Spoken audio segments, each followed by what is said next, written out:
Hello everyone, this is C Vishali Gupta. आज हम शुरू करने जा रहे हैं 12th का अकाउंट्स।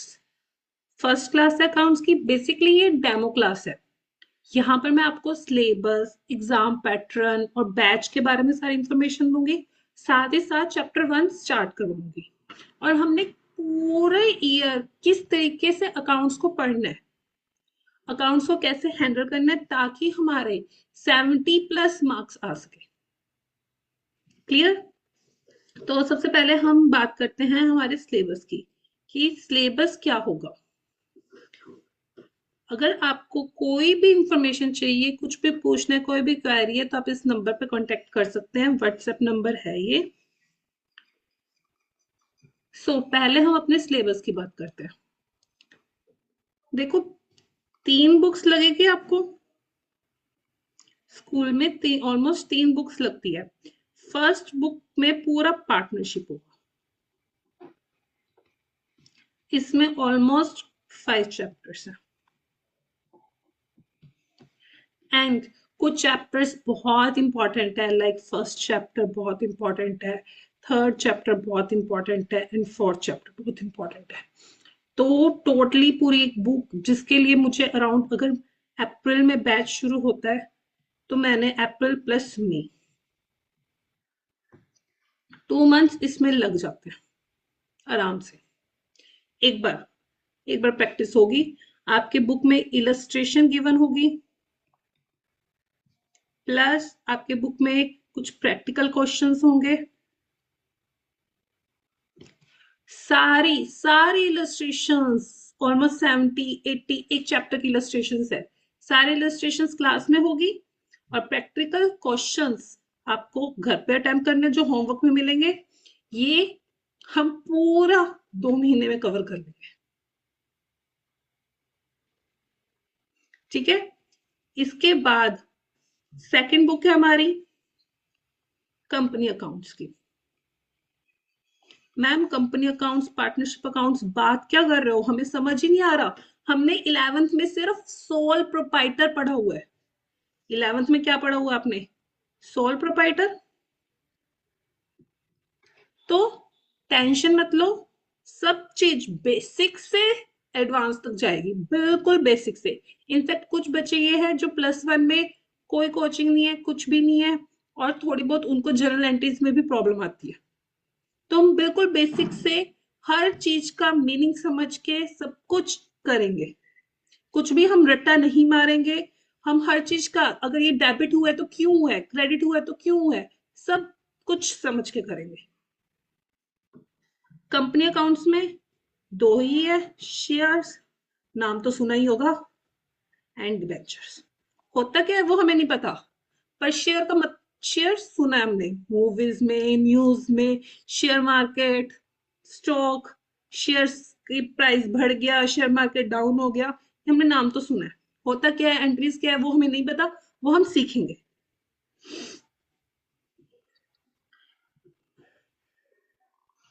अब कंपनी अकाउंट्स करने के लिए 1 मंथ मिनिमम, बट स्टिल एक हो जाता है तो दूसरा इजी लगता है। थर्ड बुक है हमारी एनालिसिस ऑफ फाइनेंशियल स्टेटमेंट। देखो, नाम से पता चलता है एनालिसिस। इसमें बेसिकली वही सारे चैप्टर्स है जो एनालाइज करने में काम आ रहे हैं। एनालाइज मतलब एक तरफ से उसके अंदर घुस जाओ, इन्वेस्टिगेट करो, सीआईडी बन जाओ, राइट? वो चीजें। इसमें भी ऑलमोस्ट 5 चैप्टर्स हैं। कुछ chapters like cash flow statement important है। कुछ चैप्टर्स बहुत इंपॉर्टेंट है, कुछ चैप्टर्स है, पर हम पूरा समझ के करेंगे। थोड़ी बहुत थ्योरी भी आती है, सब कुछ। Another one. तो आपका एक बार सिलेबस हो जाएगा 4 to 5 मंथ्स। बीच में अगर कुछ छुट्टियां आती है, लाइक बच्चे को मंथली एग्जाम्स आते हैं और आते हैं तो बीच में नहीं आते हैं, तो हम मोटा मोटी, इससे ज्यादा नहीं, not more than 5 months, max to max, max to max 5 months. इससे कम में हो सकता है और इससे ज्यादा टाइम नहीं लगेगा।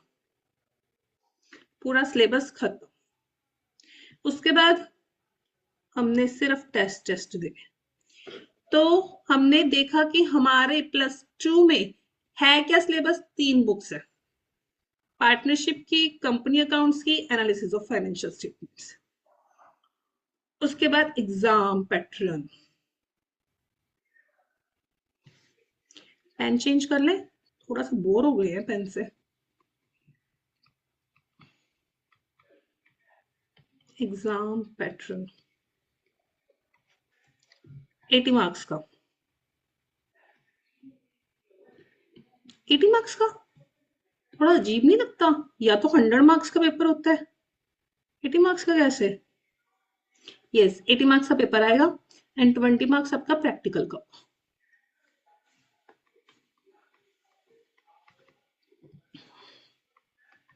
ये रिटन एग्जाम का।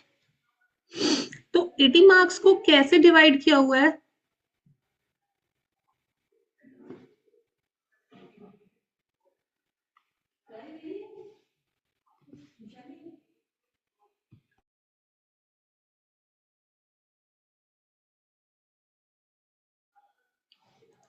एटी मार्क्स को कैसे डिवाइड किया हुआ है? बेसिकली इसको मैं कह सकती हूँ 2 में, एमसीक्यूज आएंगे एंड देन क्वेश्चंस, मतलब आप बोल सकते हो सब्जेक्टिव क्वेश्चंस, जो हमें लिखने होते हैं, सॉल्व करने होते हैं, उनको हम सब्जेक्टिव क्वेश्चंस बोलते हैं। और जो छोटे छोटे होते हैं, जिनको सॉल्व प्रॉपर आंसर्स नहीं होते हैं, सॉल्व करके नहीं दिखाना,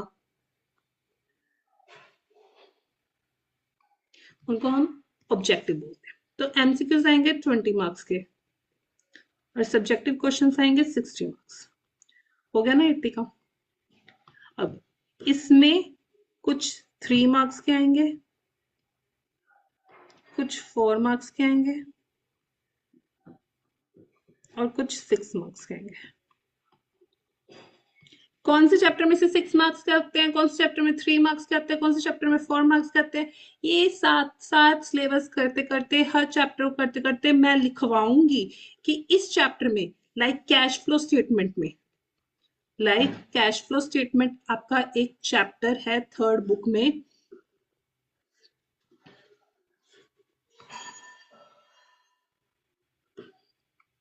कैश फ्लो स्टेटमेंट, उसमें एक 6 नंबर का क्वेश्चन आता है और एक 2 नंबर का, मतलब मिनिमम 8 मार्क्स का आता है। तो मैं बताऊंगी ये साथ साथ हर चैप्टर की वेटेज कितनी है। अभी मैं कहोगे तो अभी भी बता सकती हूँ, ठीक है, बट प्रॉब्लम क्या है, याद नहीं रहेगा। जब चैप्टर शुरू करेंगे तब हमें पता चलेगा कि ये चैप्टर इंपॉर्टेंट है या नहीं है, ठीक है। अभी अगर मैं आपको बताती हूँ, पार्टनरशिप में गुडविल में का इतना आएगा, एडमिशन का इतना आएगा, आपने नाम ही नहीं सुना हुआ, आपको मीनिंग ही नहीं पता पार्टनरशिप क्या है, डिवेंचर्स मीनिंग ही नहीं पता, राइट, रेशियो एनालिसिस मीनिंग ही नहीं पता, कैश फ्लो मीनिंग ही नहीं पता कि है क्या। क्लियर? तो चैप्टर वाइज आपको मैं प्रॉपर एग्जाम का बताऊंगी कि कितने मार्क्स का इसमें से आता है, कितने मार्क्स का एक्सपेक्टेड होगा और कितने मार्क्स का आपने अटेम्प्ट करना है। अटेम्प्ट तो सारा ही करना है, बट एमसीक्यू आएगा, क्या आएगा, राइट, एमसीक्यू यस 1 मार्क्स के, each 1 marks. Clear? Yes, 3 hours मिलेंगे पेपर अटेम्प्ट करने के लिए एंड 15 मिनट्स रीड करने के लिए। डन?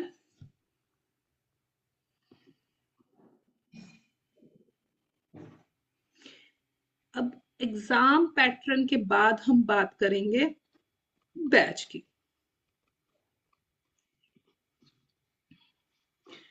तो बैच हमारा शुरू होगा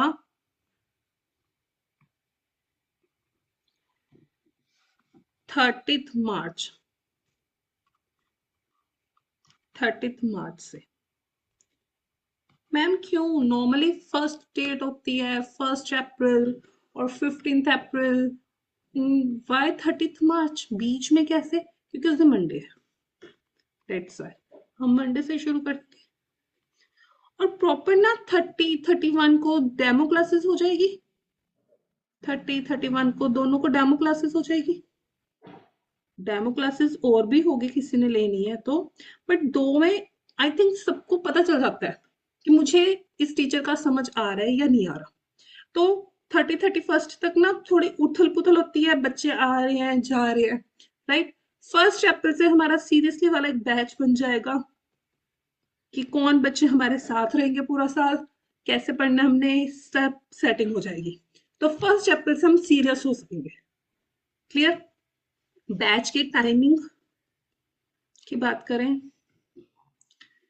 तो टाइमिंग देखो, मैं बैच बनाती हूँ स्कूल्स के अकॉर्डिंग।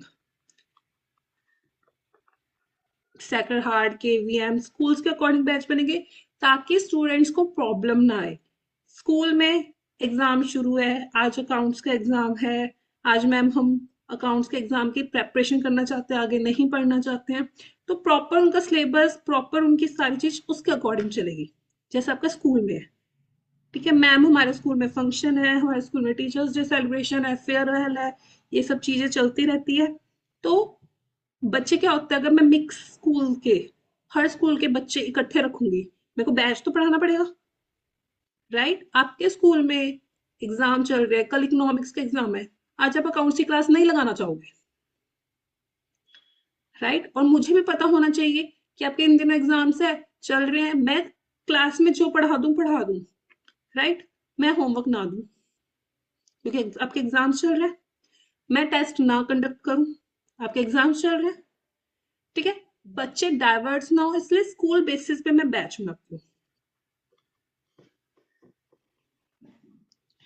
देन उसके बाद हम थोड़ा देख लेते हैं कि गर्ल्स हैं, विंटर में अंधेरा हो जाता है तो उसके अकॉर्डिंगली टाइमिंग रखते हैं ताकि वो प्रॉपर टाइम पे पहुंच जाए, कैसे उनके रेजिडेंस है, कितना दूर उनको ट्रेवलिंग पड़ता है।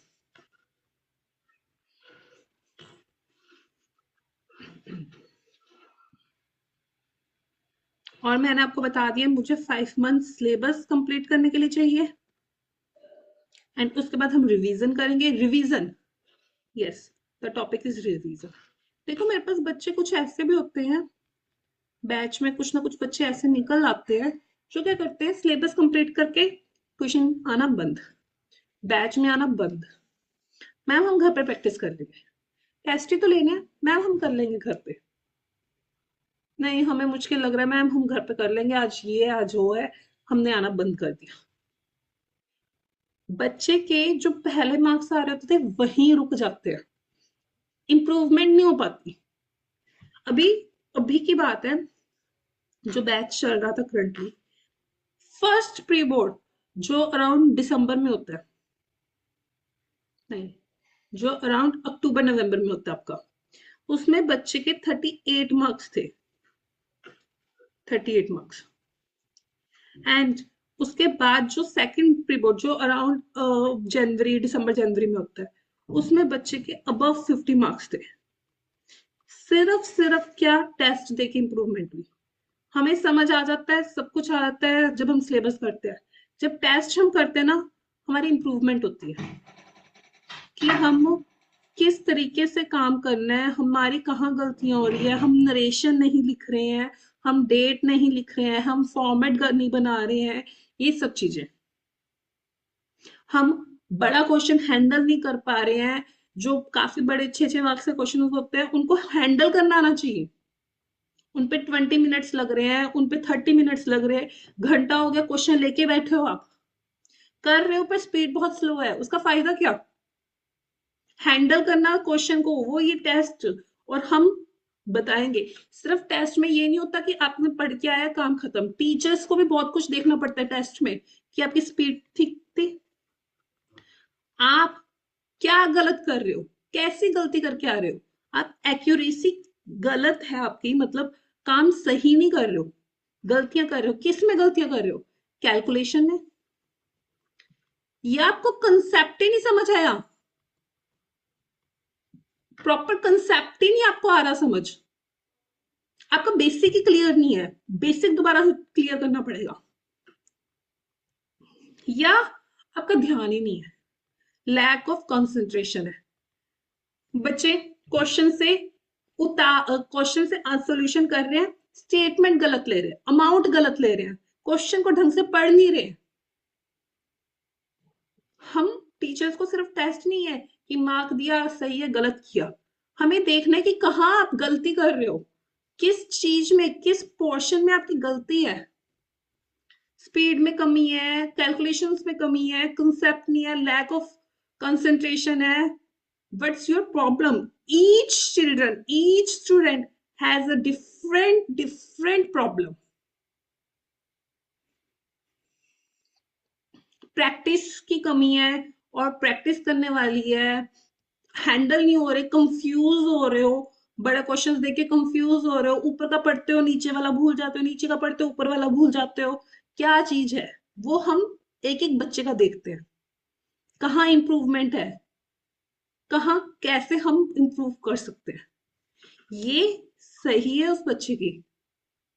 मतलब अराउंड अराउंड उसने ऑलमोस्ट 20 मार्क्स का किया था जो कैच किया था, ठीक है। और कितना हुआ ये 80 का, ऑलमोस्ट 20-30% मार्क्स इंप्रूव करे थे उसने।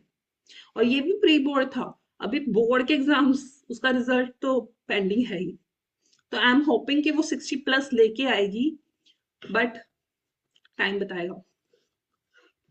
तो रिविजन्स बहुत जरूरी है, रिविजन्स चैप्टर वाइज भी होगी, इन 5 मंथ्स में प्लस टेस्ट भी होंगे जो हर चैप्टर के ऊपर, फिर उसके बाद दोबारा चैप्टर वाइज भी होगी, बुक वाइज भी होगी टेस्ट, बुक वाइज टेस्ट भी होंगे कि हम क्या करेंगे, ईच बुक का टेस्ट रख लेंगे कि पूरा पार्टनरशिप का पूरा शेयर्स का, ठीक है, चैप्टर्स का होगा, बुक का होगा, एंड उसके बाद आपको पूरे पूरे 80 मार्क्स का फुल,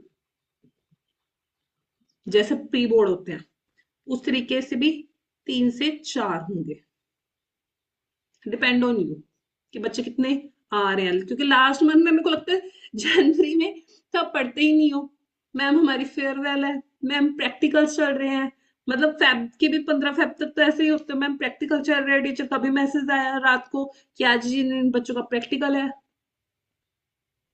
तो 1 महीना तो आपका इसमें जाता ही जाता है। इसलिए मेरा पूरा फोकस होता है कि मैं दिसंबर तक आपको फुल फ्लैज एग्जाम के लिए रेडी कर दूं। अप्रैल से दिसंबर तक मेरा पूरा फोकस होता है। हाँ बीच में क्या है, फेस्टिवल्स भी आते हैं, सब कुछ आता है, सबको एंजॉय भी करना है, तो हमने सब कुछ स्टार्टिंग से ही स्पीड पकड़ के चलनी है, स्टार्टिंग से ही अच्छा करके चलना है, ताकि हमें फेस्टिवल्स भी इंजॉय कर सके, हमारे एग्जाम्स भी हम अच्छे से दे सके, जो क्लास में टेस्ट होते हैं वो भी अच्छे से दे सके, और बीच में अगर कोई बीमार हो जाता है, कोई छुट्टियां चाहिए, समर वेकेशन है, आपको घूमने जाना है फैमिली के साथ, वो सब हम मैनेज कर सके।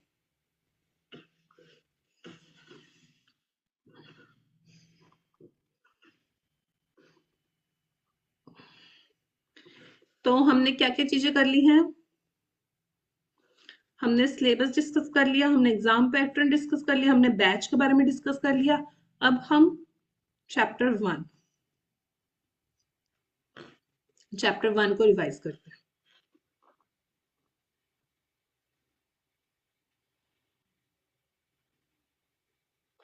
तो हमारी फर्स्ट क्लास है चैप्टर 1, फर्स्ट चैप्टर हमारा पार्टनरशिप का है, फंडामेंटल ऑफ पार्टनरशिप।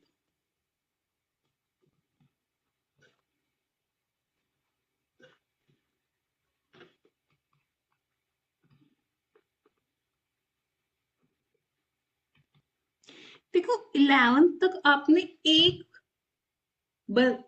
पर्सन के साथ डील किया है, एक पर्सन के बिजनेस के साथ डील किया है, एक पर्सन के बिजनेस के अकाउंट्स बनाया है ना, हमने जो काम किया है मुंशी वाला काम एक सिंगल पर्सन के लिए किया, उसको हमने क्या बोला था, सोल प्रोप्राइटरशिप। अब कई बार ऐसा भी होता है कि हमें अपनी फर्म छोड़ो, हमें अपने बिजनेस में एक से ज्यादा पर्सन की जरूरत है। मैम क्यों? मैं अकेला सब कुछ कर सकता हूँ। हो सकता है, पॉसिबल है। अगर आपको बिजनेस बड़ा करना है तो पॉसिबल है ये चीज। आप अकेले सब कुछ कर सकते हो? आपको अकेले को हर चीज की नॉलेज हो? आपके पास सारा पैसा है? अकेले इतना सारा पैसा, बड़ा बिजनेस, बिजनेस को बड़ा बनाना है तो सारा का सारा पैसा आप डाल दोगे? आपको किसी की जरूरत नहीं, इतना पैसा है आपके पास। आपको बिजनेस की नॉलेज भी है, आपको पास इतना पैसा भी है। तो कई बार क्या होता है, हमें किसी के साथ हाथ मिलाना पड़ता है। हाथ मिलाना पड़ता है, पार्टनर बनना पड़ता है, पार्टनरशिप में आना पड़ता है। ठीक है? पार्टनरशिप में हमें किसी के साथ हाथ मिलाना पड़ता है। रीजन कुछ भी हो सकता है। नॉलेज का रीजन हो सकता है, कैपिटल का रीजन हो सकता है, और भी कोई रीजन हो सकता है। जैसे शार्क इंडिया देखा है? उसमें क्या पार्टनरशिप बनते हैं, वो पार्टनर्स बनते हैं, शेयर्स भी लेते हैं, इक्विटी भी लेते हैं। ठीक है? इक्विटी क्या होता है मैम, हमें समझ नहीं आता, वो हम बात करेंगे बाद में, वो सेकंड बुक में। ठीक है? बट बेसिकली क्या है, वो उनके बिजनेस में इन्वॉल्व हो रहे हैं। इन्वॉल्व होने का एक तरीका है पार्टनरशिप। वो जॉब नहीं कर रहे, जॉब करके भी आप इन्वॉल्व हो सकते, but they are not doing the job, they are partners, they are owners. सिर्फ एक पर्सन नहीं है, यहां पे हम कहेंगे कि उस बिजनेस का ओनर क्या है, ज्यादा है। उन ओनर्स को हम क्या कहेंगे? पार्टनर्स। मिनिमम कम से कम दो लोग तो, दो पार्टनर तो, दो लोग मिलेंगे, हाथ जोड़ेंगे, तभी तो पार्टनरशिप बनेगी। सिंगल का तो क्या है, सोल प्रोप्राइटरशिप। वो तो हमें पता ही है, सिंगल के लिए तो सोल प्रोप्राइटरशिप है ही। तो मिनिमम दो पर्सन तो हो। ठीक है? तो पर लो कहती है मिनिमम का तो दो, समझ आ गया? मैक्सिमम की लिमिट तुम पकड़ लो, पूरे गांव को हजारों बंदे रह रहे हैं, लाखों बंदे रह रहे हैं। ठीक है? उनको सबके साथ तुमने हाथ मिला लिया। Is it partnership? नहीं। एक लोग को लिमिट सेट करनी पड़ी। ये नहीं ना कि आप अनलिमिटेड, इंडिया की तो पॉपुलेशन कितनी ज्यादा है, सारे में थोड़ा मिला लोगे आप। नहीं, दैट्स नॉट पॉसिबल। तो लॉ ने एक मैक्सिमम की लिमिट सेट करी, दैट इज 50। तो पार्टनर्स पार्टनरशिप बनाते हैं, एक से ज्यादा पर्सन मिलकर पार्टनर्स बनते हैं, पार्टनरशिप बनाते हैं। पार्टनरशिप बनाने के लिए एक से ज्यादा होने चाहिए, तो मतलब कम से कम दो होने चाहिए। पर गवर्नमेंट हमारे कहते हैं ज्यादा से ज्यादा 50। 50 से ज्यादा हम नहीं मानेंगे। 50 भी बहुत होते हैं, 50 को मैनेज करना। 50 लोग मिलके एक काम कर रहे हैं, एक बिजनेस कर रहे हैं। राइट? इससे ज्यादा हम नहीं मानेंगे भाई। कुछ तो लिमिट हमें सेट करनी है। तुम तो पागल हो, पूरे गांव को उठा लोगे। तो हमारी यहीं पे पार्टनरशिप की डेफिनेशन भी हो जाती है, डेफिनेशन भी डन हो जाती है, और एक रिक्वायरमेंट भी पूरी हो जाती है। एक हमने इसका पॉइंट भी पढ़ लिया है कि मिनिमम दो, मैक्सिमम 50। राइट?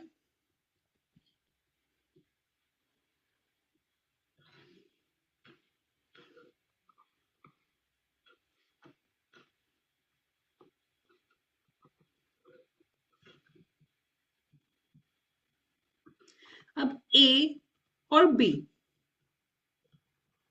ए और बी दोनों मिलकर बिजनेस स्टार्ट करते हैं। ए कहता है मुझे बिजनेस करना बहुत अच्छा आता है, बी कहता है मुझे बिजनेस करना नहीं आता, बट मेरे पास पैसा है, बापू का पैसा है, मैं पैसा उड़ाऊंगा, पैसा लगाऊंगा, मैं पैसा दे रहा हूं। शार्क इंडिया में तो पैसे दे रहे हैं, तेरा आइडिया अच्छा है। ये कहता मेरे पास आइडिया है, शार्क इंडिया। बी कहता है मेरे पास पैसा है, रोकड़ा है। दोनों ने मिलके पार्टनरशिप बना ली।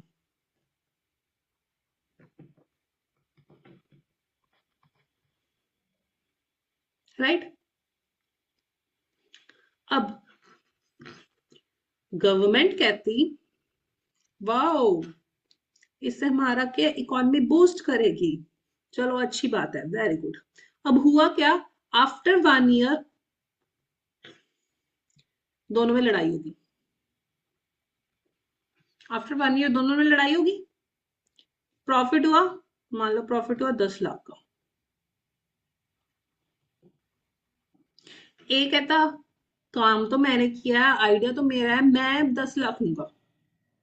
चलो 10 नहीं, मैं 8 लाख लूंगा। बी कहता है ऐसा कैसा आइडिया, चाहे भाड़ में, आइडिया का क्या बनना था, कुछ भी नहीं बनता। अगर मैं इन्वेस्ट नहीं करता, अगर मैं कैश नहीं देता, मैं रोकड़ा नहीं लगाता, तो तुम्हारा आइडिया कोई काम का नहीं था। Your idea was totally wastage. ए कहता अगर मेरा आइडिया बेकार का था तो तुम्हारा कैश क्या था? कैश थोड़ा ना अपने दूसरा और कैश कुछ बनता उससे। कैश था, पड़ा था, कैश पड़ा रहता, उतना ही पड़ा रहता, उससे बढ़ता तो नहीं ना। मैंने बढ़ाया है तो मुझे उसका बेनिफिट ज्यादा मिलना चाहिए। दोनों का गवर्नमेंट के पास। गवर्नमेंट ने कहा ऐसा नहीं होता। तुम लोगों ने आपस में पार्टनरशिप शुरू करने से पहले कुछ एग्रीमेंट किया? एग्रीमेंट किया? ए एंड बी कहते नहीं। ए एंड बी ने मना कर दिया, बट गवर्नमेंट कहती कुछ तो बात की होगी। चाहे एग्रीमेंट रिटर्न में हो, चाहे ओरल में हो, कुछ तो हुआ होगा। जब ए और बी आपस में मिले, कुछ तो बात की होगी कि हम 50-50 करेंगे, सारी चीज 50-50 प्रॉफिट बांटेंगे, काम मैं करूंगा, पैसा तुम लगाओगे, 50-50 होगा। कुछ कोई भी एग्रीमेंट हम मान लेंगे, चाहे वो ओरल है, चाहे वो रिटर्न है। दोनों एग्रीमेंट आर जस्टिफाइड, दोनों एग्रीमेंट लीगली हम मानते हैं। ठीक है? तो ए और बी कहते हैं हाँ एग्रीमेंट तो हुआ था, बट एग्रीमेंट सिर्फ इतना हुआ था कि हम दोनों मिलके काम करेंगे, और एग्रीमेंट में कुछ भी डिस्कस नहीं हुआ। हमने प्रॉफिट कैसे शेयर करना है ये डिस्कस नहीं हुआ। ए कहता मैं सारा काम कर रहा हूं, इतना, मुझे इतना 8 लाख रुपए चाहिए चाहिए। अगर मैं यहाँ काम ना कर रहा होता, मैं किसी के पास जॉब कर रहा होता, तो जॉब करके भी मैं इतना कमा लेता सैलरी, तो मुझे सैलरी भी चाहिए, नहीं तो मुझे सैलरी चाहिए। बी कहता मुझे भी इंटरेस्ट चाहिए, मैंने पैसे दिए, मुझे इंटरेस्ट चाहिए। ये कुछ भी बात डिस्कस ही नहीं हुई, कुछ भी नहीं डिस्कस हुआ। कैसा से है ना? तो गवर्नमेंट कहते हैं रुको रुको, अगर कुछ नहीं डिस्कस हुआ तो हमने तुम्हारे लिए एक एक्ट बनाया हुआ है। इसी वजह से एक्ट बनाया हुआ है कि तुम जैसे कुछ अनपढ़ लोग हैं, जिनको कुछ नहीं पता कैसा बिजनेस करना है, तुमने कॉमर्स का एबीसीडी भी नहीं पढ़ा, कॉमर्स का सी तुम्हें आता नहीं है, तुम नॉन मेडिकल के बच्चे हो, तुम्हें कुछ भी नहीं पता कि बिजनेस कैसे करना है, तुम्हें सिर्फ आइडिया था, तुम्हारे पास पैसा था, तुम्हें कुछ नहीं पता। तुम जाओ एक अच्छे कॉमर्स स्टूडेंट के पास जाओ, जिससे पूछो कि एक्ट क्या होता है, पार्टनरशिप एक्ट क्या है, उसमें क्या लिखा हुआ है, इन चीजों को कैसे सॉल्व करोगे। अगर तुम्हारा एग्रीमेंट नहीं है, अगर तुम्हारा एग्रीमेंट नहीं है, तो तुमने क्या करना है नाउ, अब आगे हम क्या करें? राइट? आगे हम क्या करें? अगर एग्रीमेंट नहीं है तो हम क्या करें? कहाँ जाएंगे? पार्टनरशिप एक्ट में पढ़ेंगे। पार्टनरशिप एक्ट कौन पढ़ सकता है? एक्ट कॉमर्स के स्टूडेंट पढ़ सकते हैं, नॉन मेडिकल के स्टूडेंट नहीं पढ़ सकते। राइट? हमें पढ़ना सिखाया एक्ट, हमें पता है क्या क्या होता है, हम सीखेंगे उसमें क्या लिखा है, हम बताएंगे। हमारे टीचर सी विशाली गुप्ता ने बताया है कि पार्टनरशिप एक्ट में क्या क्या लिखा है। अगर एग्रीमेंट में हमने ये चीजें नहीं बनाई, नॉन मेडिकल के स्टूडेंट्स ने एग्रीमेंट में ये चीजें नहीं बनाई, तो पार्टनरशिप एक्ट में कैसे करना है बताया गया है। जो पार्टनरशिप एक्ट में बताया है वो सी विशाली गुप्ता ने आपको +2 में ही समझा दिया था। राइट? तो पार्टनरशिप एक्ट में क्या है, कितना डीपली है, वो हम नेक्स्ट क्लास में पढ़ेंगे। आज के लिए हम इतना ही करेंगे। ठीक है? कुछ भी क्वेरी है आप मुझे कॉल कर सकते हैं, मैसेज कर सकते हैं।